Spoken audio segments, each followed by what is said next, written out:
बिस्मिल्लाहिर्रहमानिर्रहीम, अस्सलाम वालेकुम। मैं हूं मोहम्मद उस्मान और आप देख रहे हैं प्रोग्राम हरफराज व मकबूल जान के साथ। नाज़रीन, हुकूमत ने मुल्क भर में यकसा निसाब तालीम नाफिज करने का जो है ऐलान जो किया था, उस पर अमल दरामद का भी आगाज़ कर दिया है, लेकिन अभी भी बाज़ एरियाज़ ऐसे हैं जिसके अंदर कन्फ्यूजन बरकरार है। सबसे बड़ा सवाल यह है कि यकसा निसाब की तैयारी कब, कैसे और किस तरीके से मुमकिन है, और इस मामले में कन्फ्यूजन कहाँ पाया जाता है और कहाँ पे लूप होल्स हैं। आज हम प्रोग्राम के अंदर इस बात का जायज़ा लेंगे। हमारे साथ माहिर तालीम भी मौजूद होंगे, निसाब तैयार करने वाले इदारे भी होंगे, उनसे पूछेंगे कि उनकी हद तक कन्फ्यूजन कहाँ बरकरार है। साथ ही प्रोग्राम के अंदर जिक्र होगा आज़ाद कश्मीर में, जहाँ पर हुकूमत साजी का मरहला जो है वो जारी है। स्पीकर और डिप्टी स्पीकर का इंतखाब अमल में आया, लेकिन वज़ीर आज़म आज़ाद कश्मीर कौन होगा, इस हवाले से एक बड़ा सवाल मौजूद है। वज़ीर आज़म इमरान खान साहब ने 6 से 7 उम्मीदवारान के इंटरव्यू किए, लेकिन सुबह वज़ीर कायदे ऐवान का इंतखाब होना है, लेकिन अभी तक वज़ीर आज़म कौन होगा इसका नाम सामने नहीं आ पाया। आखिर क्या वजूहात हैं, कहाँ पे मसाइल हैं, इसका भी लेंगे जायज़ा। बढ़ते हैं अपने पहले मौजू की जानिब।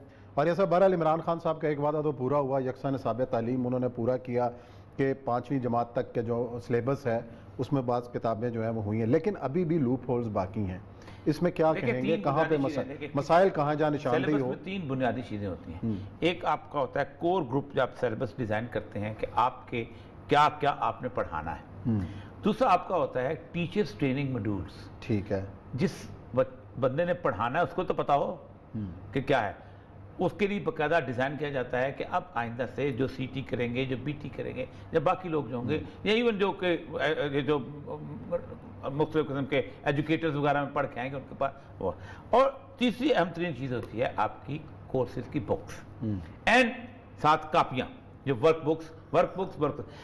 इस वक्त सिर्फ ब्रॉड आउटलाइन जो है वो दे दी गई है उसकी, कि ये ब्रॉड आपकी आउटलाइन है और इस सिलेबस के मुताबिक हर बंदा जो है अपनी किताब डिजाइन करवा सकता है। हर बंदे से मुराद क्या है? मतलब एक ग्रुप, एक तो गवर्नमेंट के इंस्टीट्यूशन है, वहां तो टेक्स्ट बुक किताबें चलेंगी, वो स्टैंडर्ड के तौर पे काम करेंगे। ठीक है।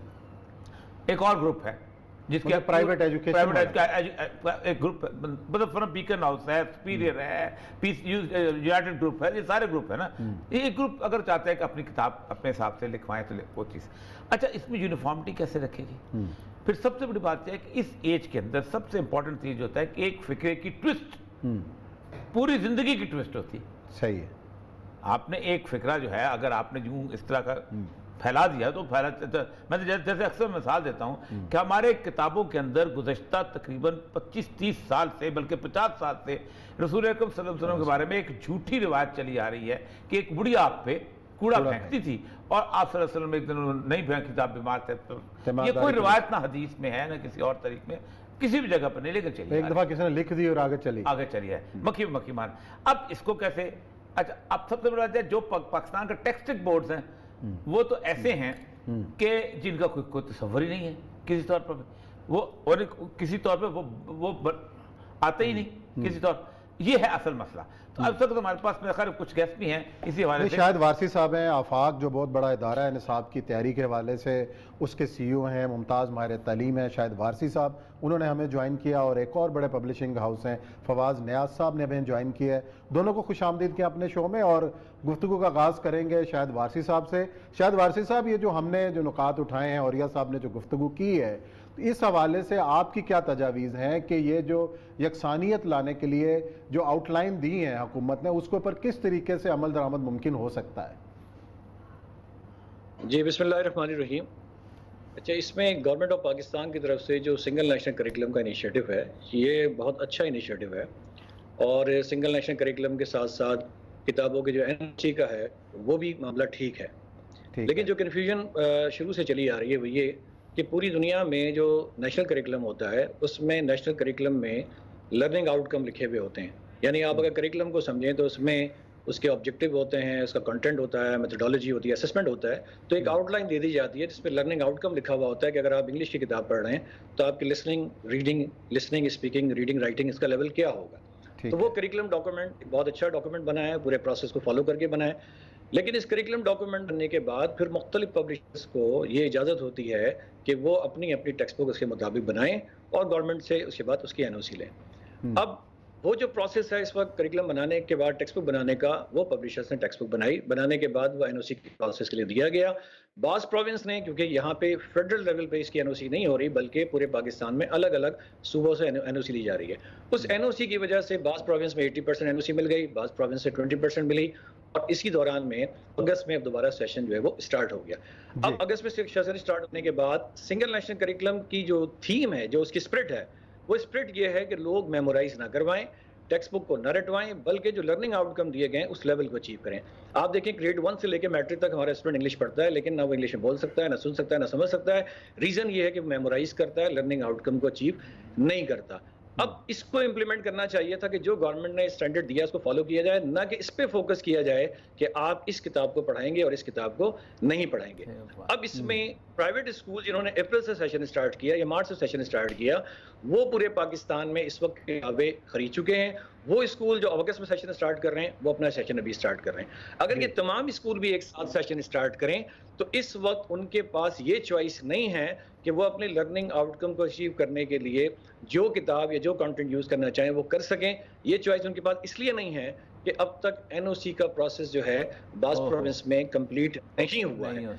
अब जाहिर है कि इसके बाद मैं कह रहा इस पे हमारे पास एक पब्लिशर्स के बखर जहांगीरपुर टिपू बहुत बड़े पब्लिशर हैं, उसके जो मालिक फवाद नया साहब हो हमारे पास मौजूद है। एग्जैक्टली ये जो आपने कहा ना प्रोसेस शुरू नहीं हुआ, ये इसी प्रॉब्लम के ऊपर डिस्कस करते फिर शायद आपकी तरफ आते हैं। ये बात ये बताइएगा, ये जो उन्होंने ये बताया है और इस वक्त ग्राउंड सिचुएशन क्या है कि अगर इस वक्त अभी जो इम्प्लीमेंटेशन का दावा कर दिया गया है, क्या वाकई आप समझते हैं कि चारों तरफ हो चुका हुआ है? देखिए मेरे भाई, ये जो इसकी ग्राउंड सिचुएशन ये है कि अभी तक पंजाब में जो एनओसी का जो प्रोसेस है वो अभी तक रुका हुआ है। उसकी वजह ये है कि पंजाब में 3 प्रोसेस हैं जिसके थ्रू हमें एनओसी मिलता है। सबसे पहले हमें एक्सटर्नल रिव्यू कमेटी के पास जाना पड़ता है, उनको हमें तकरीबन 60,000 से 100,000 रुपीस पे करने पड़ते हैं। अच्छा। और उसके बाद हमने उलमा बोर्ड के पास जाना है। उलमा बोर्ड के पास साइंस और मैथमेटिक्स के अलावा हर किताब जानी है, चाहे वो ABC की किताब या उर्दू का कायदा ही क्यों ना हो। ठीक। अच्छा, उन्होंने भी कोई तकरीबन 35 से 85,000 रुपीस फीस रखी है। और इसके बाद तीसरा स्टेप है जो PCTB के अंदर इंटरनल रिव्यू कमेटी है, वहां पे जाना है। अब ये प्रोसेस में मेरे ख्याल में कोई भी इस प्रोसेस को स्लो नहीं कर रहा, लेकिन ये चूंकि टाइम टेकिंग प्रोसेस है, इस वजह से कोई भी पब्लिशर ऐसा नहीं है, कोई भी पब्लिशर ऐसा नहीं है जिनको NOC मिल चुके हों। अब अगस्त में ये कहा जा रहा है कि आपने जो भी किताबें जो है वो आपने सिंगल नेशनल करिकुलम से रिलेटेड किताबें लगानी है, तो सिंगल नेशनल करिकुलम से अलाइन किताबें मार्केट में भी अवेलेबल नहीं है, तो अल्टीमेटली फोर्स किया जाएगा कि आप PCTB की किताब जो है उसको पढ़ें। अब PCTB की किताब का मतलब यह है कि सरकारी किताब जो है वो खरीदें।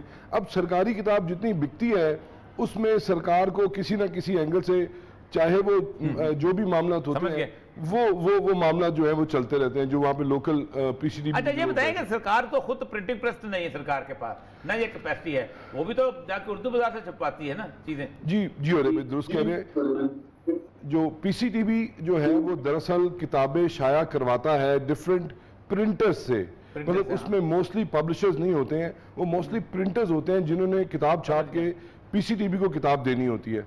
लेकिन ये जो पब्लिशर्स के जो अपनी किताबें हैं ये हम करते ही हैं। मैं थोड़ा सा आपको ब्रीफ कर दूं अगर आप इजाजत दें तो, टाइम है तो, कि जो हमने जो SLOs हैं, जो करिकुलम के अंदर जो SLOs दिए गए हैं, हमने उन SLOs के मुताबिक अपनी किताबें डेवलप करनी है। अब हम वो आप देखें कि गवर्नमेंट ने जो किताबें डेवलप की उसके लिए जो प्रोसेस दिया गया उनको, वो तकरीबन गवर्नमेंट ने 1 साल लगाया। हमें ये कहा जा रहा है प्राइवेट पब्लिशर्स को कि आप 4 महीनों में किताब तैयार भी कर लें। आप देखिए दिसंबर में इसको नोटिफाई किया, अब दिसंबर से अब तक हमें कहा जा रहा है कि आपने किताबें तैयार भी कर लेनी है और फिर उलमा बोर्ड से और फिर एक्सटर्नल रिव्यू कमेटी और इंटरनल रिव्यू कमेटी से आपने NOC भी लेने हैं। और आप ये समझते हैं कि सारा निज़ाम जो है ये बड़ा टाइम टेकिंग है। अब जैसे भी शाहिद भाई ने भी कहा कि अब स्कूल्स को ये कहा जा रहा है कि आपने अगर अपना सेशन फरवरी मार्च में शुरू किया है तो वो आपने क्यों शुरू किया। अब वो 50 साल से वो अपना सेशन स्टार्ट करते हैं फरवरी मार्च से। अब गवर्नमेंट एक पॉलिटिकल गेम के लिए कैसे पूरे सिस्टम को डिसरप्ट कर सकते हैं, मतलब गवर्नमेंट के पास सिस्टम वो कहते हैं नवंबर सितंबर अक्टूबर में ले जाए सेशन, स्टार्ट ऑफ सेशन वहां से ले जाए। देखिए किताब जो है वो डिजाइन हुई है 1 साल के लिए। अब गवर्नमेंट ये कह रही है कि आपने प्राइवेट स्कूल्स, पब्लिक स्कूल सारे किताबें जो है ये सिंगल नेशनल करिकुलम की बनाए। अच्छा, सिंगल नेशनल करिकुलम की जो सरकारी किताब है वो भी 1 साल के लिए डिजाइन हुई है। अब अगस्त में सेशन शुरू करने के बाद अब इन्होंने जो अगला सेशन है वो अगस्त में नहीं लेके जा रहे, वो फरवरी में इम्तिहानात की बात करें, मार्च की बात करें, तो ये स्क्वीज करते जा रहे हैं पूरे एजुकेशन सिस्टम को। तो ये बेसिकली ये जो पॉलिसी देखिए, सिंगल नेशनल करिकुलम एक बहुत अच्छा प्लान है। अब मैं इसके हम सारे पब्लिशर इसके बहुत हक में हैं और सिंगल नेशनल करिकुलम को इम्प्लीमेंट होना चाहिए, लेकिन जो लोग इम्प्लीमेंटेशन कर रहे हैं मुझे ये लगता है कि वो इस पूरे सिस्टम को फेलियर में कन्वर्ट करना फेलियर में जा रहे हैं। बहुत बड़ा सवाल छोड़ के जा रहे हैं और ये बड़ी इंतहाई अहम गुफ्तगू है। या ब्रेक ले रहे हैं, ब्रेक के बाद आएंगे, दोनों मेहमानों से गुफ्तगू का सिलसिला जारी रखेंगे।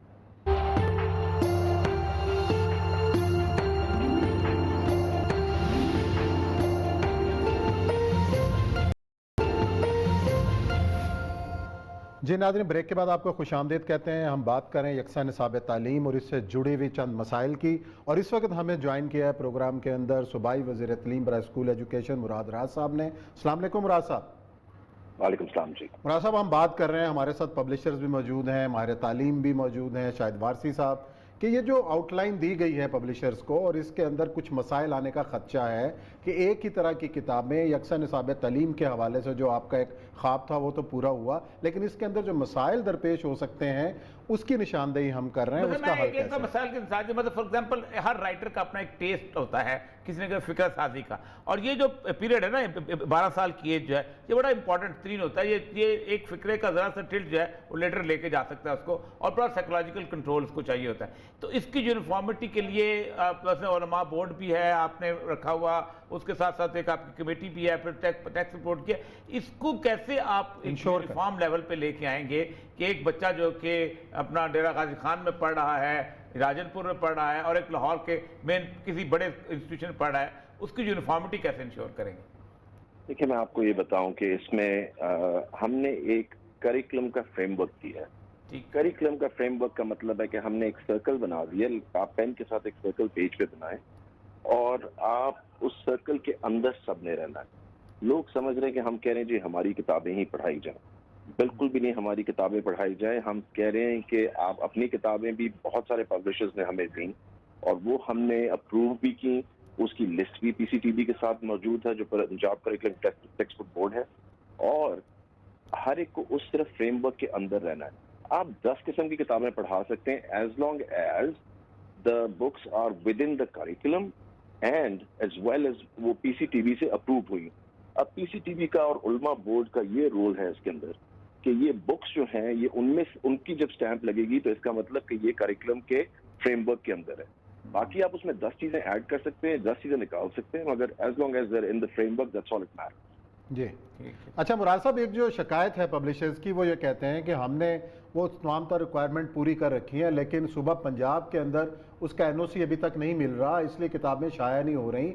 तो ये कहाँ तक दुरुस्त है और इस हवाले से आप क्या कर रहे हैं? सर, ये बिल्कुल दुरुस्त नहीं है। इनको हमने आज से आई थिंक साल के शुरू में बिठाया था सबको, ये लोग हमारे पास आए थे, हमने कहा जी कि ये बुक्स बनानी है, अगर आपने बनानी है इस डेट को आप बुक जमा करवाएंगे, इस डेट को आपको एनओसी मिलेगा। अच्छा, हमारे साथ फवाज न्याज साहब भी मौजूद हैं, अगर वो आपसे कुछ सवाल करना चाहें इस हवाले से। उन्होंने ये पॉइंट उठाया था, तो अगर आप तक इसी प्लेटफॉर्म से आप तक ये बात पहुंच जाती है तो आप इस इशू को देख लें। फवाद साहब, आप कुछ कहना चाहेंगे? जी सर, अस्सलाम वालेकुम मिनिस्टर साहब, कैसे हैं आप सर? मैं सिर्फ छोटी सी ये गुजारिश करना चाह रहा था कि अभी जो एनओसी सर मिल रहे हैं वो सिर्फ मिल रहे हैं मैथमेटिक्स और जनरल साइंस की किताबों के। उर्दू, इंग्लिश, इस्लामियात, सोशल स्टडीज़, इनकी किसी भी किताब को कोई एक भी पब्लिशर नहीं है जिसको एनओसी पंजाब में मिला हो, क्योंकि वो तीनों प्रोसेस से गुजर के जानी है। मैथमेटिक्स और जनरल साइंस का चूँकि हमने उलमा बोर्ड को इसमें बाईपास करते हैं और इसमें डायरेक्ट ईआरसी से ये इंटरनल रिव्यू कमेटी में चली जाती है, तो उसमें कुछ किताबों को एनओसी मिला है। There is not even a single publisher in Pakistan जिनकी पांचों, मतलब अगर किसी की इस्लामियात की किताब है तो 5 इस्लामियात की किताबों को एनओसी मिल गया हो या 5 उर्दू की किताबों को एनओसी मिल गया हो। अब जो एनओसी मिल रहे हैं वो एसआरएम की मिल रहे हैं, वर्क बुक्स के मिल रहे हैं, जो सर आप तो जो ऐसा जो एनओसी मिल रहे हैं वो वर्क बुक्स के मिल रहे हैं, कायदों के मिल रहे हैं, या राइटिंग कॉपीज के मिल रहे हैं। मुराद राज साहब के पास सवाल आ गया, बस आ गया, तो वो आप उस पर इसको कहना चाहें तो हाजिर हैं हमारा प्लेटफॉर्म। जी मुराद साहब। देखिए, मैं यहाँ बैठ के I am not going to get into a discussion with publishers. This is not what I came for on the show. इनके साथ Punjab curriculum textbook board के एमडी बैठ चुके हुए हैं और ये सब क्लैरिटी से हो चुका है. ये फाइनेंस मिनिस्टर के पास भी गए थे, वहां पे भी इनको वही क्लैरिटी मिली थी जो हमने दी थी. इनके पास डेडलाइंस थी, इनके पास टाइम था कि इस टाइम को जमा करवाएंगे तो इस टाइम को आपको एनओसी मिलेगा. I really don't want to get into the discussion right now. इनके साथ हमने पूरा होमवर्क किया था. I don't want to get into this discussion right now. अच्छा चलिए, मिनिस्टर साहब का जवाब आपके पास आ गया.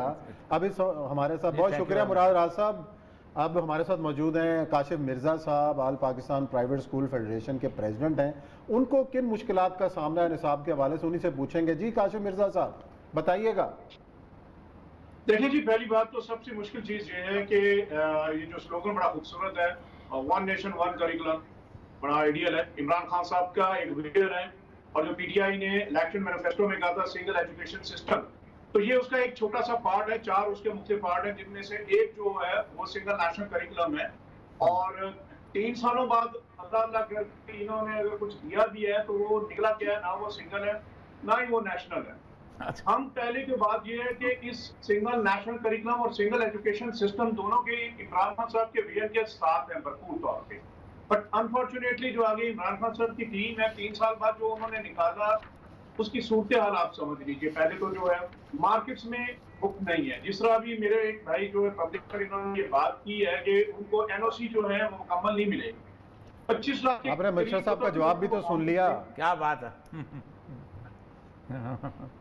मिनिस्टर साहब कह रहे हैं जी हमने टाइमलाइन के मुताबिक इनकी मीटिंग्स करवा दी थी, ये डीजी साहब से मिले थे, अब रुकावट कहाँ है, ये तो फिर जाके फॉलो कर सकते हैं ना. ये नहीं, मेरा आपको स्कूल्स के आपको स्कूल के बारे से बताइएगा. अंदर किन मुश्किलात का स्कूल के हवाले से किताब आएगी मार्केट में तो मैं उसको पढ़ाऊंगा ना. हाँ. अभी प्रॉब्लम ये है कि मार्केट के अंदर 6 माह पहले तो हमारा इन्होंने जाया कर दिया. अप्रैल का सेशन उठा के अगस्त में ले गए. अगस्त में मार्केट्स में बुक अवेलेबल नहीं है. बुक्स जो है ये गवर्नमेंट ने 25 लाख अपने सरकारी बच्चों के लिए तो छपवा ली. प्राइवेट स्कूल्स वाले को मार्केट में बुक कैसे मिलेगी. फिर दूसरी बात ये है हमारे टीचर्स को ट्रेनिंग कब मिलेगी. फिर तीसरी बात ये है कि क्या ये पॉलिसी फ्रेमवर्क की अब तक हमने सिर्फ रहना था. हमारे जो बाकी बच्चे थे सिंगल एजुकेशन सिस्टम के अंडर जिन्होंने आना था वो जो इस फ्रेमवर्क में तो सिर्फ 2006 का जनरल मुशर्रफ का एक जो था मसौदा था जिसको इन्होंने नए सिरे से किया. अब ये कहते हैं सिंगल है, बड़ी अच्छी बात है. आप मुझे बताएं. अच्छा ये नई बात है. ये नई बात है कि वो 2006 का मसौदा को मैंने देखा हुआ, मैं उसकी मीटिंग में भी अटेंड की हुई है. वो तो बड़ा कंट्रोवर्शियल मसौदा है. ये उससे भी ज्यादा कंट्रोवर्शियल है. और साहब वो इस तरह अच्छा कि इसमें सिंध ने अनाउंस कर दिया कि हम इसको नहीं ऑप्ट करेंगे. बलोचिस्तान ने ऑप्ट नहीं किया. एजेके ने 33% कहा है हम अपना शामिल करेंगे. जीपी ने इस उम्र तक कुछ चीज छापी नहीं, उसने कहा कि हम पंजाब को उठा लेंगे. और रह गई बात ये के पंजाब. अब आप मुझे ये बताएं, ना तो ये सिंगल बना ना नेशनल बना. अब पंजाब. अच्छा काशिफ साहब ये तो इतना बड़ा मौजू है, इसके ऊपर तो हम मजीद इस पर फॉलो अप भी करेंगे. शायद वासी साहब से पूछते हैं. मिनिस्टर साहब की बात भी आपने सुनी, स्कूल मैनेजमेंट का मौक़िफ़ भी आया और पब्लिशर का भी आया. शायद वासी साहब खुद माहिर तालीम है, आप सजेस्ट करें कि इन हालात से कैसे निकले. कमेंट कर लीजिएगा. उन्होंने बताया 2006 का मुशर्रफ वाला जो था वो तो हमने देखा हुआ है और उन्होंने बहुत कुछ लिखा. आप जो कुछ जमाने में थे फील्ड में. जी शायद बात साहब बताइएगा सिचुएशन क्या है. अच्छा जी, इसमें 2 चीज़ें हो गई. एक तो 2006 के करिकुलम की बात हो रही है. तो 2006 के करिकुलम से तो ये मुख्तलिफ है, लेकिन 2017 में करिकुलम बना था उससे करीब करीब है. उनका तो था. लेकिन मैं करिकुलम डॉक्यूमेंट से हटके जो चीज़ डिस्कस करना चाहता हूँ कि इस वक्त मसला कैसे सॉल्व होगा. जी उसमें पेरेंट्स चूंकि जिन लोगों का मार्च में स्कूल स्टार्ट हो गया या अप्रैल में स्टार्ट हो गया, अगर वो अगस्त में स्कूल स्टार्ट कर लेते हैं तो पेरेंट्स को दोबारा किताब खरीदने का बर्डन नहीं होना चाहिए कि एक किताब वो पहले खरीद चुके हैं, दोबारा फिर वो एक किताब खरीद. और नंबर 2 ये कि अगर वो किसी पब्लिशर की किताब या जो भी टेक्स्ट बुक वो खरीदना चाहते हैं, इस वक्त चूंकि उनके पास चॉइस नहीं है, तो इस वक्त अगर वो कोई टेक्स्ट बुक ले भी लेंगे तो उसके बाद फिर क्या 2 महीने बाद या 1 महीने बाद उनको फिर एक नई किताब लेनी पड़ेगी. तो इसके नतीजे में कन्फ्यूजन रहेगी. बाकी दुनिया में जो तरीक़ेकार होता है वो तरीक़ेकार ये होता है कि करिकुलम डॉक्यूमेंट इदारों को दे दिया जाता है. उस करिकुलम के डॉक्यूमेंट के जो लर्निंग आउटकम होते हैं उसको लिखा जाता है कि उसके मुताबिक पढ़ाया जा रहा है कि नहीं पढ़ाया जा रहा, ताकि मेमोराइजेशन का काम ना हो सके, स्किल बेस. और यही इस पूरे करिकुलम की थीम है जो बहुत अच्छी थीम है. ये तो एक सवाल दोनों के लिए, काशिफ से भी आपसे. ये जो नया टेक्स्ट बुक होया है, हमारा टीचर कितना प्रिपेयर्ड है, जो सबसे इंपॉर्टेंट चीज है जिसने पढ़ाना है, उसकी कोई तैयारी हुई है? इंपॉर्टेंट क्वेश्चन है। उसने कोई उसकी पहले तैयारी? काशिफ साहब से शुरू करते हैं, फिर भाई साहब आप साहब से। बताइएगा, टाइम कम है, उसको उसके पास उसको तैयार है इसको पढ़ाने के लिए? आप भी बता दीजिए शाहजवान साहब। देखिए जी, और ये सब पहली बात तो ये है कि जो इसके अंदर कंटेंट है, जो कुछ इन्होंने दिया है, इसमें कहीं पे भी हमें ऑन बोर्ड तो किया नहीं, ना ही हमारे टीचर्स को इन्होंने ट्रेन किया है। जी इन्होंने बात। अपनी उस स्लोगन को अमली जामा पहुंचाने के लिए अगस्त में इसको स्टार्ट किया है। आपको पता पेंडेमिक से पिछले भी 2 साल हमारे ज़ाया हुए हैं। इस वक्त हमारा आधे से ज्यादा टीचर तो वैसे छोड़ गया। अब जो मौजूदा टीचर है उसको ट्रेंड हम कैसे करेंगे? फिर दूसरी बात सबसे इंपॉर्टेंट ये है कि जो इन्होंने उसके साथ जो स्ट्रीम ऑफ स्टडी देनी थी वो अभी तक नहीं पहुंची। अच्छा, यकम वो इन्होंने असल में इम्प्लीमेंट ये किया है। चले जी वारसी साहब, आप भाई साहब, मुझसे आप बता दीजिए आप कि बता दें, ये फिर प्रोग्राम कितनी देर जो है ना वो लगती है? उठा लेते हैं। जी वारसी साहब। जी मुझसे नहीं, मैं जो उस वक्त बात कर रहा था कि इस वक्त इसका सोल्यूशन क्या हो सकता है। तो इसमें जी ज़ाहिर है जो स्टेक होल्डर्स हैं उनमें मेन तो पेरेंट्स हैं और बच्चे हैं। तो उसके लिए अब जो सोल्यूशन हो सकता है वो ये हो सकता है कि जब तक बाकी लोगों की किताबें नहीं आ रही हैं, करिकुलम बेस्ड एजुकेशन होनी चाहिए। स्कूलों को करिकुलम डॉक्यूमेंट के मुताबिक अपनी टीचिंग करनी चाहिए और अगले 1 से 1.5 महीने के अंदर अंदर स्कूल जब करिकुलम डॉक्यूमेंट के मुताबिक पढ़ाएं, इस दौरान में एनओसी का प्रोसेस अगर स्पीड थोड़ा सा उसकी तेज हो जाए तो इसके नतीजे में अगले 1-2 महीने अगले 1-2 महीने के अंदर अंदर स्कूलों के पास जो है वो एनओसी वाली चॉइस मिल जाएगी। तो मैं ये चलें जी, समझता हूं बहुत कि जो इस शुक्रिया, वक्त हल बहुत है- शुक्रिया शायद वारिस साहब। वक्त की हमारी कमी है और इसमें आपने बड़ी कम्प्रीहेंसिव तजावीज़ भी दी हैं। तमाम स्टेक होल्डर्स को हमने कोशिश की किस प्लेटफॉर्म पे जमा करें और इन तजावीज़ से हुकूमत भी फ़ायदा उठाए और जहाँ जहाँ लूप होल्स हैं, जहाँ पे कमी रह गई है उसको दुरुस्त करें ताकि वालिदैन और बच्चे जो हैं वो जो है वो स्कूल में आ सकें। यहाँ लेते हैं ब्रेक और ब्रेक के बाद आएंगे और जिक्र करेंगे आज़ाद कश्मीर में हुकूमत साजी का अहम मरला है और वज़ीर आज़म कौन है इसका अभी तक फैसला नहीं हो सका।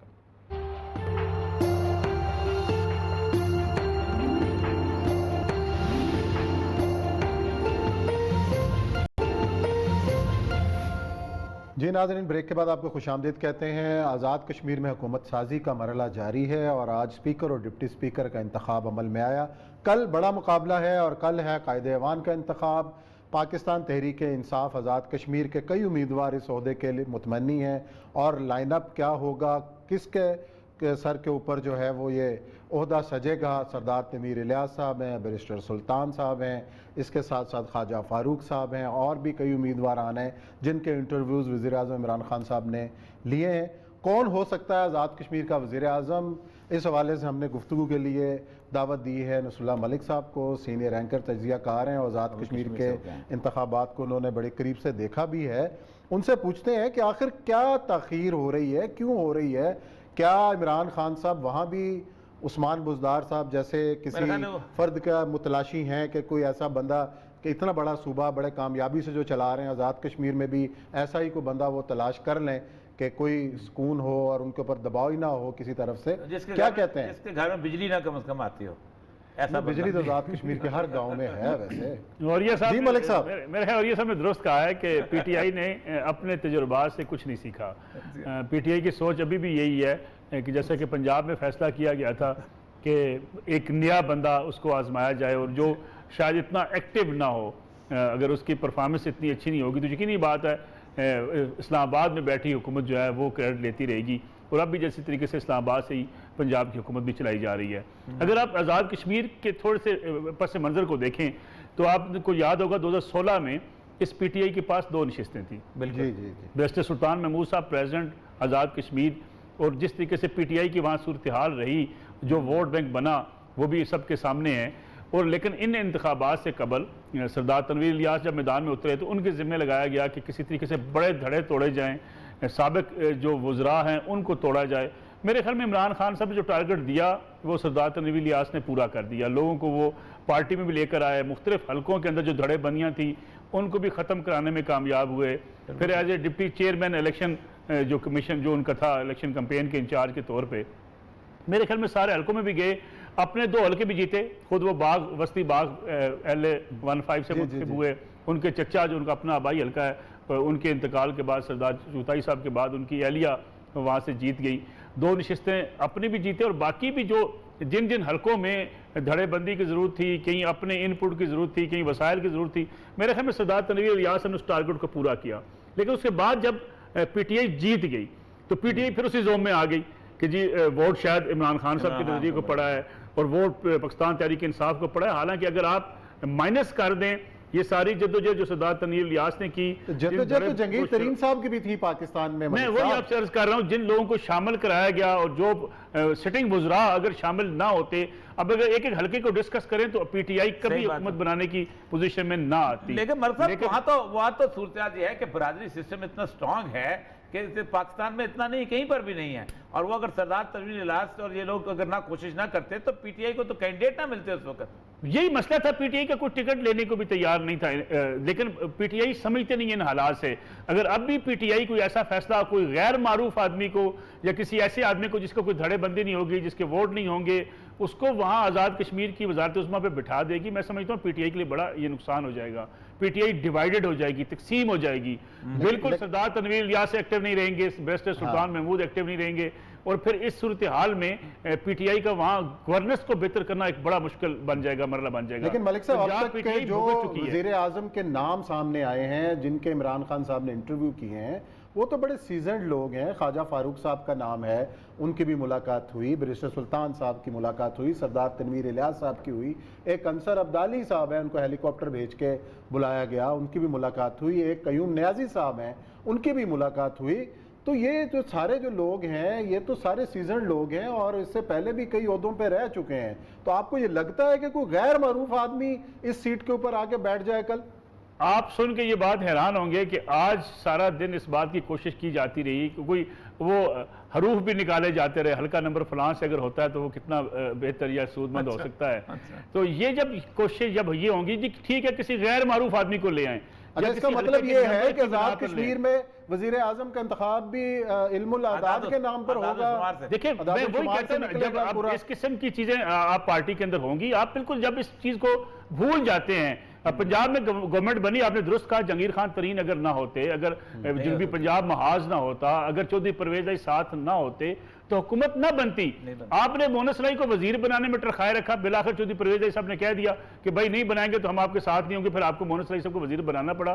भाई जब आप अपने वोटों से पार्टी आपकी हुकूमत बनाने की पोजीशन में नहीं है, फिर आपको उन लोगों के साथ जरूर लेके चलना पड़ेगा जिन लोगों ने आपकी पार्टी को इलेक्शन जितवाया है, जिन लोगों ने आपके हलकों में जाके एक जद्दोजहद की है, कोशिश की है, जिसके नतीजे में आपके पास आज सीटें हैं। अगर आप उनकी लोग शामिल ना होते, पार्टियों से आपके पास लोग ना लाए जाते और इन पूरे हलकों के अंदर कैंपेन में वसाइल ना लगाए जाते तो आप 2 से 5 सीटों पे चले जाते, 7 पे चले जाते, हुकूमत बनाने की पोजीशन में आप नहीं थे। इसलिए मैं समझता हूं एक लम्हे के लिए हम फर्ज कर लेते हैं कि कल कोई गैर मारूफ फैसला हो जाता है, ऐसा चेहरा जिसको लोग नहीं जानते वो कायदे अवान बन जाता है, तो फिर आप पीटीआई का आज़ाद कश्मीर में मुस्तकबिल क्या देख रहे हैं?